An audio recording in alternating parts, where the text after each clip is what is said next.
Dzień dobry. A kto jest na Sri Lance? Nie ja. Witam Was z Bułgarii. Jestem tu już trzeci tydzień w zasadzie życia w świecie, więc nie zajechaliśmy daleko. To wciąż Bułgaria. Natomiast dzisiaj takie tropiki, że chowam się po chaszczach i nawet nie widzicie w środku, jak bardzo brutalistycznego miasta jestem. Witajcie w Łoweczu, na północy kraju. Dzień dobry.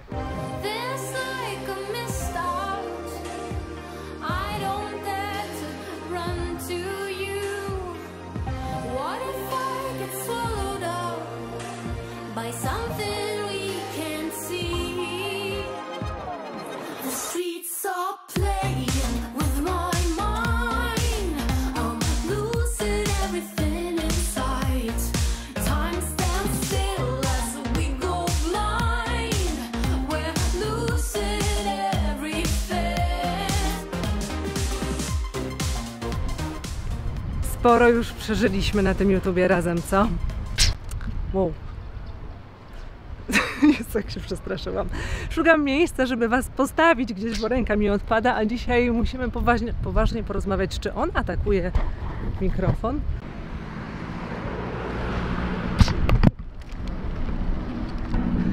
Ja pierniczę, ten ptak mnie naprawdę atakuje, jest mały, ale cholera. Jaka akcja! Nie wierzę w to po prostu. Kto obserwuje nas na Instagramie, pewnie już wie, co zaraz powiem, ale to nie jest pierwszy raz, kiedy ptaki mają ze mną w Bułgarii jakiś problem.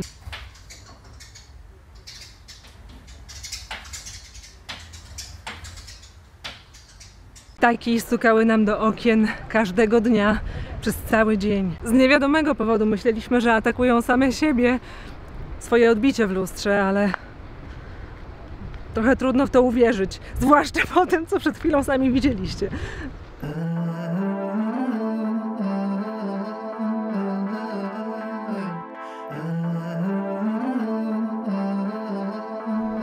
Podróżowanie w czasie pandemii jest inaczej i to wiedzą wszyscy. A jak to wygląda z naszej perspektywy?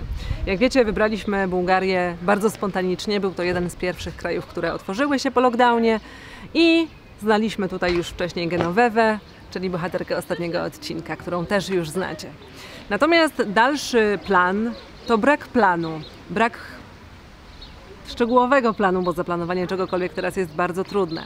I w każdym momencie, kiedy przekracza się granicę jakiegoś kraju, trzeba liczyć się z tym, że utknie się tam na dłużej, bo nie wiadomo, kiedy dany kraj zdecyduje jednak zamknąć granicę, kiedy inne kraje zdecydują się zamknąć granicę na ten kraj, kiedy wybuchnie nowe ognisko epidemii i znowu zaostrzą się przepisy i tak dalej. Znalezienie aktualnych informacji jest bardzo trudne. Które kraje się otworzyły, które kraje otworzyły się na które kraje, gdzie są loty, gdzie ewentualnie można wjechać lądem i tak dalej. Kambodża na przykład, do której teoretycznie można wjechać, wprowadziła na przykład opłatę, taki depozyt zwrotny, jak rozumiem, na granicy, 3000 chyba dolarów, który w przypadku zachorowania waszego na COVID pokryje wasze koszty leczenia.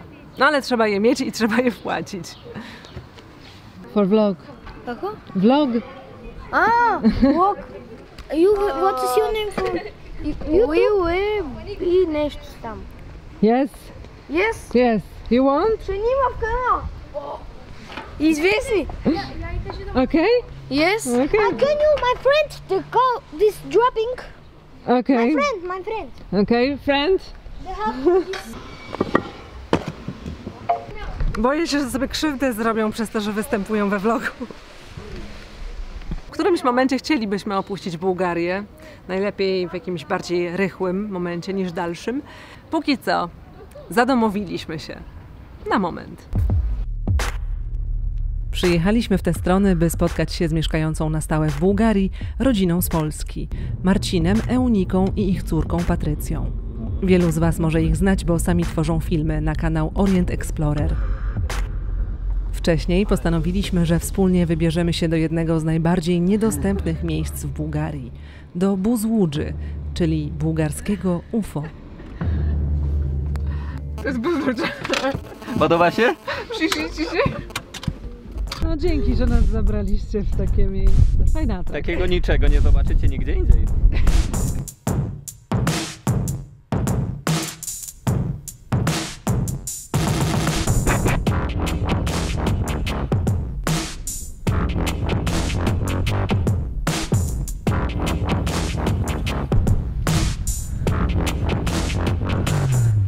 nagrać twoją gęsią skórkę?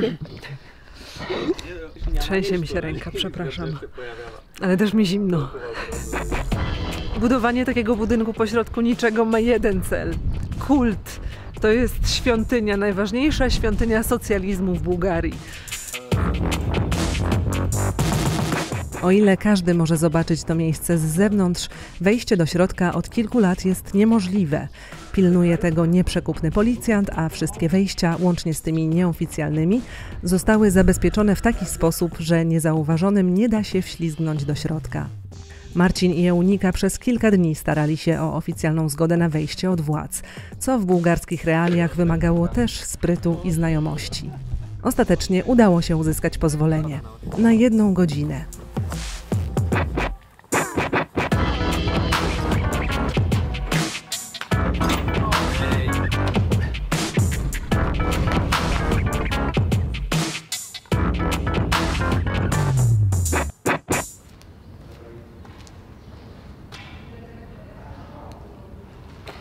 Filc.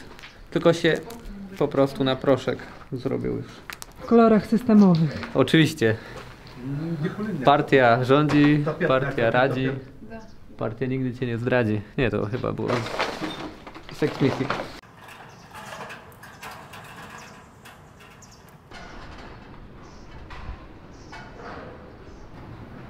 Słyszycie te dźwięki?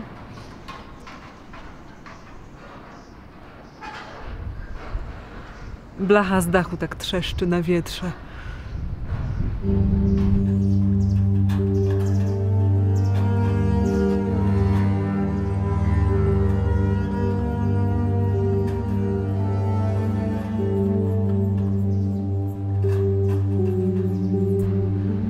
Nie powiem, żebym się tutaj jakoś super stabilnie czuła.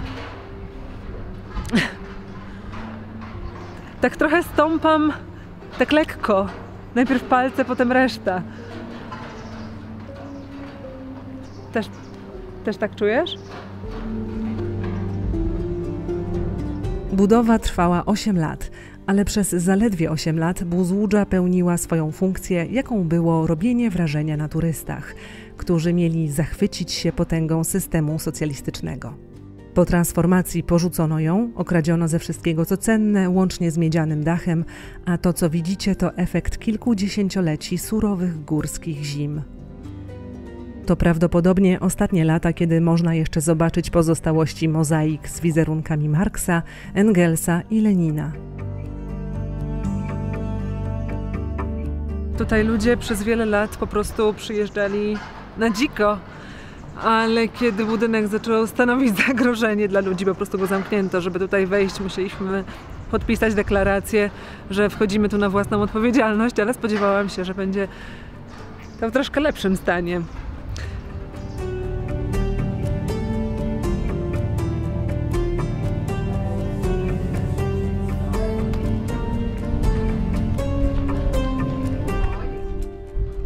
Lipiec w Bułgarii polecamy Państwu. Dobra. Bo jesteśmy na 1500. Ale powiem wam, że pięknie wyglądacie, bardzo malowniczo. Trzęsiemy się. Dziękujemy. Jak misie Haribo, nie? A w tych kaskach wyglądacie, jakbyście przyszli remontować. Planować renowację. Albo wyburzenie, właśnie się zastanawiamy, co łatwiej. Nie, naprawdę, nie spodziewałam się, że to będzie w aż tak opłakanym stanie. Wiesz co, bo żeby schody betonowe zrobiły się na coś takiego, Zniknęły. Nie? One znikły. Te okienka są ekstra, bo facet był zafascynowany lotami w kosmos, więc dla niego to przypominało mu taką bazę jakąś pewnie z Gwiezdnych Wojen, czy coś. Zresztą 4 lata po tym, jak rozpoczęto budowę, to jego ziomek z Łowecza poleciał w kosmos. Był pierwszym Bułgarem, który był w kosmosie. Więc na pewno się chłop jarał tym i to go tak... Ja pinkole, dobra. Ta budowla została sfinansowana z crowdfundingu w wersji sowieckiej. Złożyli się na to obywatele całego kraju, włącznie z dziećmi, w oczywiście dobrowolnej zbiórce. W postaci kupowania takich cegiełek, takich znaczków. Może wreszcie uda się ją zobaczyć w całości, bo to jest dopiero kosmos.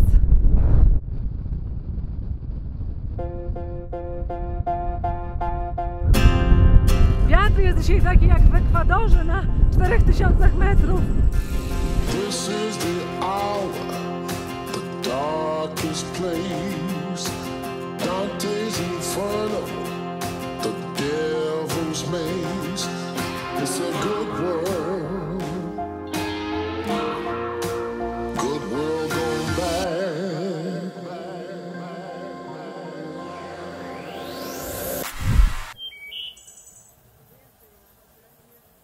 Zwiedzanie w czasach pandemii. No były heheszki, była beka z COVID-a, że natura zajmuje to, co do niej należy, tam, gdzie nie ma ludzi. Ale Bułgaria naprawdę ma taki problem, nie związany z pandemią, a w ogóle z wyludnieniem. Widok pustostanów, opuszczonych mieszkań, miejsc, gdzie już dawno nie ma ludzi, jest tutaj całkiem powszechny, gdziekolwiek się ruszymy. Co więcej, Bułgaria ma całe wioski, w których nikogo nie ma. Ma tyle tych wiosek, że aż dorobiły się swojego artykułu na Wikipedii. Szacuje się, że w ciągu najbliższych 20 lat tych wiosek ma być 800, 900. Jest kilka czynników tej sytuacji. 2 miliony ludzi dla kraju, w którym żyje 7 milionów, to jest bardzo dużo, to jest kolosalnie dużo. To czyni z Bułgarii najszybciej kurczący się kraj na świecie pod względem ludności albo będący w czołówce.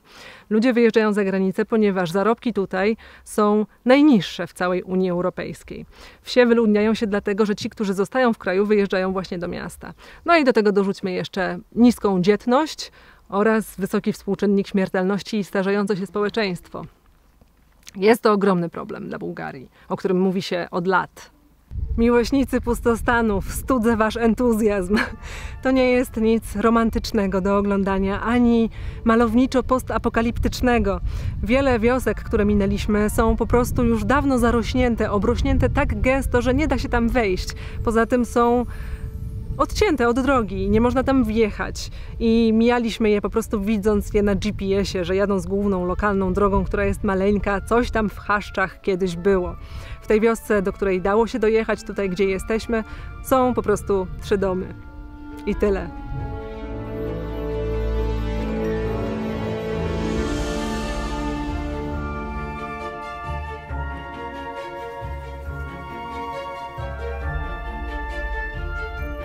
Tu są resztki murku.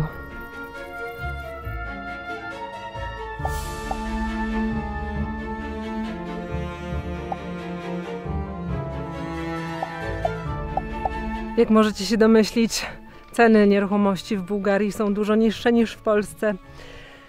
Więc jeśli komuś się marzy geoarbitraż, to nie musi nawet opuszczać Unii Europejskiej, wystarczy przyjechać do Bułgarii. Świeże powietrze, ciepło, dzikość przyrody, własna winnica, nie ma za co. Nie to, że ja to wymyśliłam, wielu tak robi.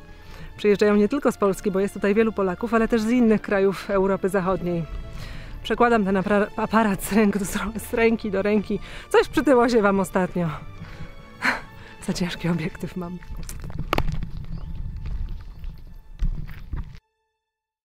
To jest prawdopodobnie odwrotność miejsc, które zwykle wam pokazujemy na Globstory. Pierwszy raz, kiedy możecie mnie zobaczyć w kurorcie wakacyjnym.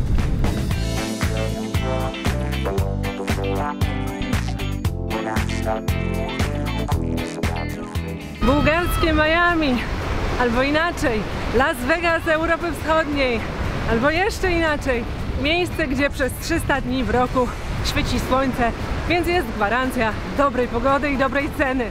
Wiem, że znacie to miejsce, dlatego że z Polski też jest bardzo dużo wycieczek oferowanych przez biura podróży i jest to jeden z najbardziej przystępnych cenowo kierunków. W tym momencie wygląda jak po apokalipsie zombie. Ci, którzy przeżyli, są tutaj, ale w porównaniu z poprzednimi latami pan mnie skrzyczał, mówi, wszyscy przeżyli. Co ja tam wiem? Muszę uważać, co mówię, bo wszędzie tutaj są Polacy. I rozumiem, czemu pan mnie skrzyczał. No, nie chcę, żeby mu psuła wakacje, mówiąc, że coś tu nie gra.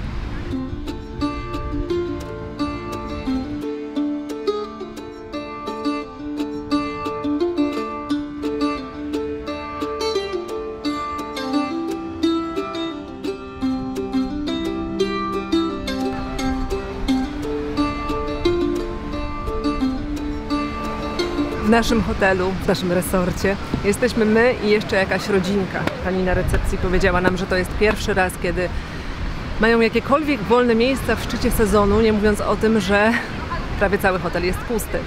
Ludzie, którzy pracują tutaj w różnych punktach usługowych, w sklepach czy przy jakichś atrakcjach, mówią, że jest zupełnie pusto w porównaniu do tego, jak wyglądało to w poprzednich latach.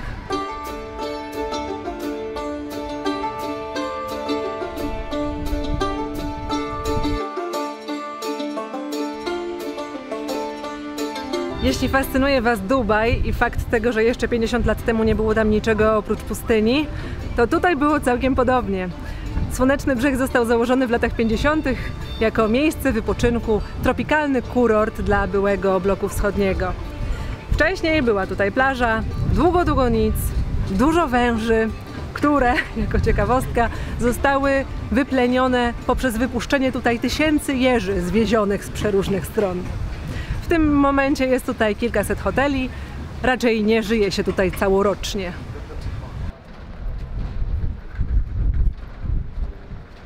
Sami Bułgarzy nie mają najlepszego zdania o tym miejscu i wolą wyjeżdżać na wakacje na przykład do Grecji. Powiedzmy, że jakość jest tutaj adekwatna do ceny, coś za coś.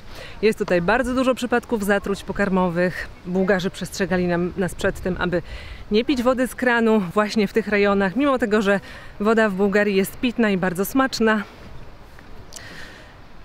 Ale przyjeżdża tutaj bardzo wielu Bułgarów z całego kraju, dlatego że podczas 3-miesięcznego sezonu są w stanie zarobić tyle, że przeżyją później cały rok. Bułgaria była jednym z pierwszych krajów, które otworzyły się na turystów, ale turyści nie dopisali i ten sezon w zasadzie można uznać za stracony. Można by pomyśleć, że ci, którzy przyjechali, mają szczęście, bo mają plażę całą dla siebie, mają święty spokój, leżaków dla nikogo nie braknie w tym roku, ale ja nie bez powodu mówiłam, że to jest Las Vegas Europy Wschodniej.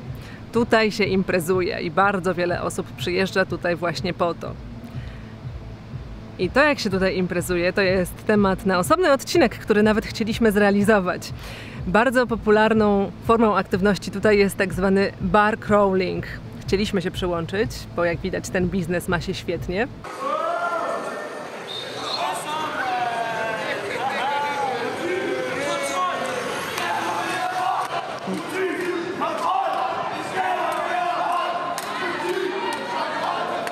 I chcieliśmy przygotować dla nas film, natomiast wybaczcie, koronawirus nie zaraża mniej, a jest to aktywność bardzo kontaktowa. Co mam na myśli mówiąc aktywność kontaktowa? Jest taki reality show. Tu się tak imprezuje, że aż powstał o tym reality show, który na YouTubie możecie też obejrzeć. Nazywa się What Happens in Sunny Beach. Jest po angielsku, nie jest przetłumaczony na polski. Ale nie oglądajcie tego z dziećmi. Wiem, że czasami oglądacie nas z dziećmi. I nie wiem, czy ja Wam szczególnie polecam, dlatego że kiedy my oglądaliśmy odcinki, bardzo się dziwiliśmy, że takie rzeczy są niezbanowane na YouTubie, także ostrzegam.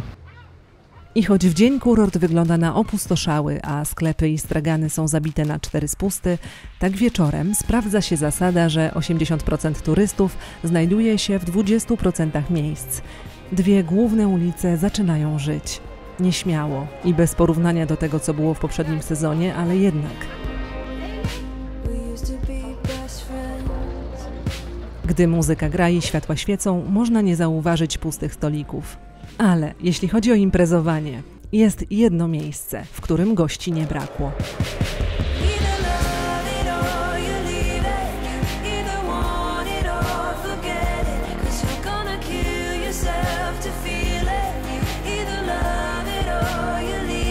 Dwa dni po tym, gdy kręciliśmy ten materiał, władze w Bułgarii wprowadziły ponownie zakaz organizowania imprez i wydarzeń kulturalnych.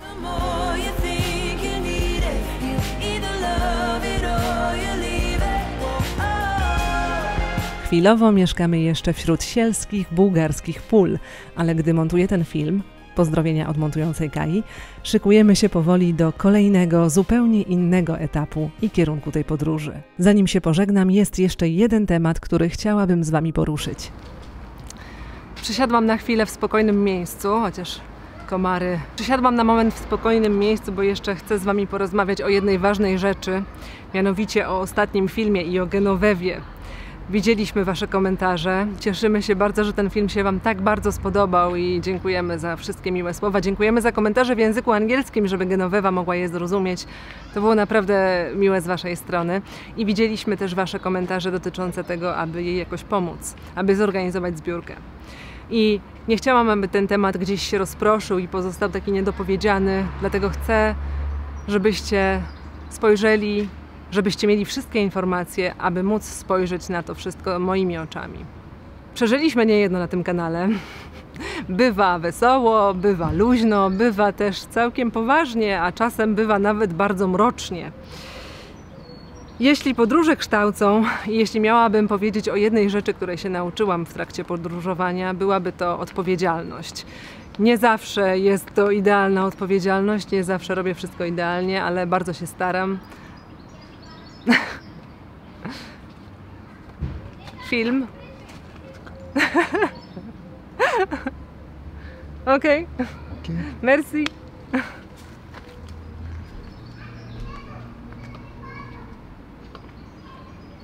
Siemanko, witam w mojej kuchni.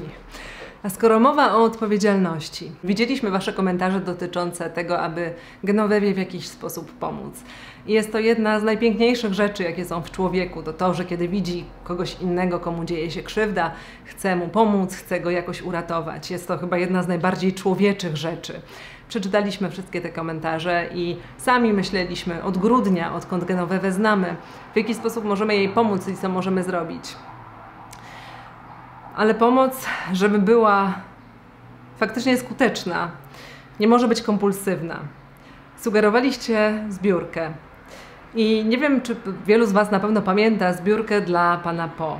Była to piękna akcja, zupełnie inna, dlatego że wtedy zbieraliśmy na jeden konkretny cel, na brakujący element układanki, który miał sprawić, że panu Po będzie działo się już tylko dobrze, że będzie mu łatwiej żyć i to załatwi wszystkie jego problemy. Nauczyłam się wtedy, że pieniądze zebrać jest łatwo. Trudność zaczyna się później, kiedy już wszyscy wpłacą pieniądze, czują się szczęśliwi, że pomogli, mają poczucie, że kogoś uratowali, oklaski. Udało się, zebraliśmy. Dla pana Po uzbieraliśmy 64 000, chcąc zebrać 10 000. Kanał był wtedy wielokrotnie mniejszy, więc załóżmy, że udałoby się uzbierać tyle samo dla Genovewy. I co wtedy? I zadam Wam teraz te same pytania, które zadawałam sobie wtedy po tej zbiórce, które też znalazły się we vlogu. Czy to będzie dla niej bezpieczne? Ona nie ma nawet konta w banku. W jaki sposób przekazać jej te pieniądze? Czy sąsiedzi nie będą zazdrośni? Czy nie zrobią jej jakiejś krzywdy? Mówiła w filmie, że nie jest zbyt lubiana wśród sąsiadów. Czy nie zainteresuje się nią jakaś zorganizowana grupa przestępcza? Bułgaria jest mała, a Genovewa przestała być osobą anonimową. Ona wystąpiła we vlogu. Czy ona będzie umiała rozliczyć te pieniądze? Czy będzie wiedziała, jak odprowadzić podatek od darowizn? Czy ona to dźwignie psychicznie? Wielu ludzi, którzy wygrywają pieniądze na loterii, przechodzą załamania nerwowe lub nie wiedzą, w jaki sposób mają zainwestować te pieniądze i po 5 latach zostają bez grosza. Właśnie, czy ona będzie wiedziała, w jaki sposób zainwestować te pieniądze, żeby na dłuższą metę przyniosły jej korzyści takie, że faktycznie jej pomogą?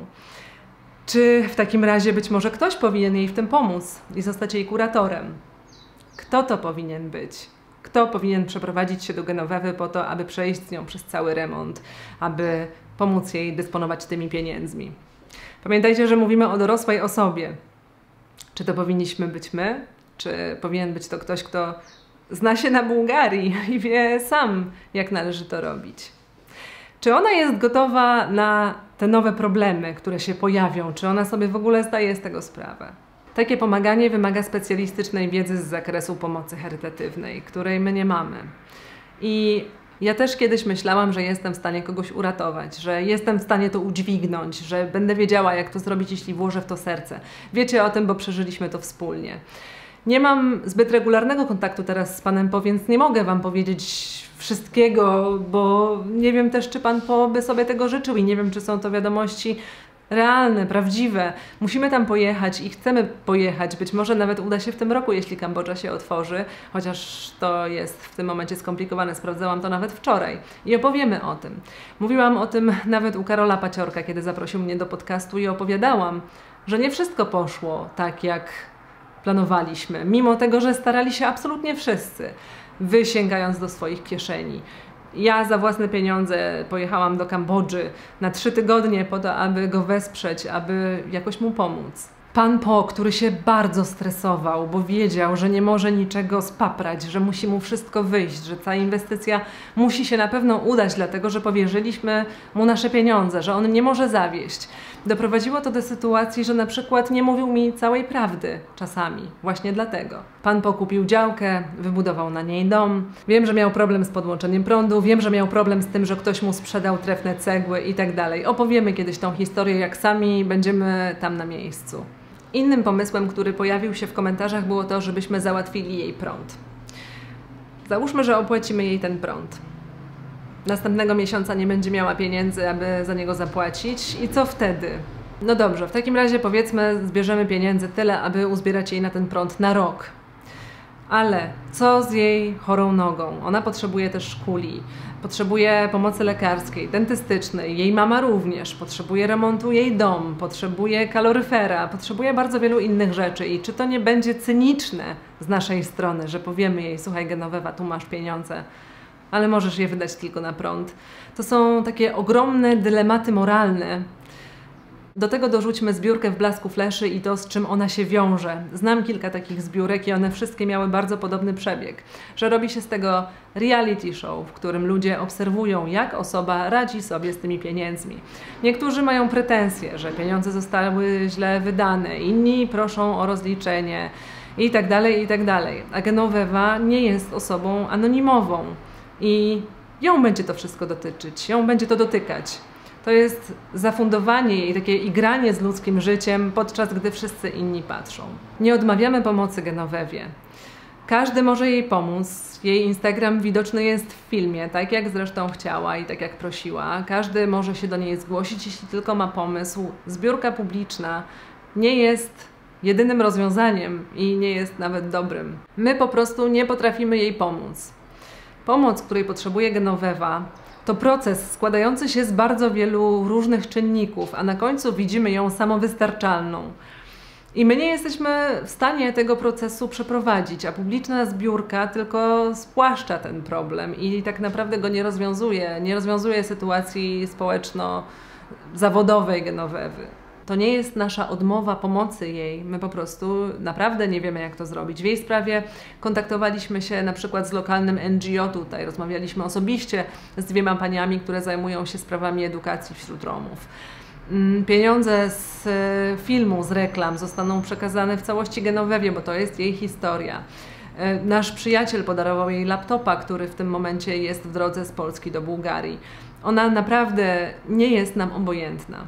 Spotykamy takich ludzi na każdej szerokości geograficznej. W pewnym momencie trzeba przełknąć to z żalem, że nie da się, nie możemy, my nie jesteśmy w stanie im wszystkim pomóc, choćbyśmy chcieli, a przynajmniej nie indywidualnie. Sytuacja tych ludzi to jest wynik bardzo wielu rzeczy, które dzieją się na świecie. Począwszy od tego, jakie uwarunkowania się ma w zależności od miejsca urodzenia, uwarunkowania na start. Dalej dochodzi rasizm, ksenofobia i tak bardzo dużo jeszcze innych czynników. I jedyne w większości przypadków, co możemy zrobić, to dostrzec. I wiemy, że to nie są filmy dla wszystkich. Gdybyśmy robili filmy dla wyświetleń, to byśmy poszli w śmieszne koty. Wierzcie mi, bardzo byśmy chcieli mówić tylko o przyjemnych rzeczach. Chcielibyśmy jeść duriana, mówić o lamach w Ekwadorze. Ja bym chciała być zawsze uśmiechnięta i w dobrym humorze. Ale nie możemy wykluczyć ludzi, których spotykamy na drodze i nie chcemy tego robić, dlatego że nie pasują do koncepcji programu, bo są za smutni. Programu, który jest o świecie i ludzie go cenią za naturalność i autentyczność. Bez nich ten kanał nie ma sensu, to jest nieprawdziwa historia. Drodzy moi. I to tyle już tej historii. Do zobaczenia w kolejnym vlogu.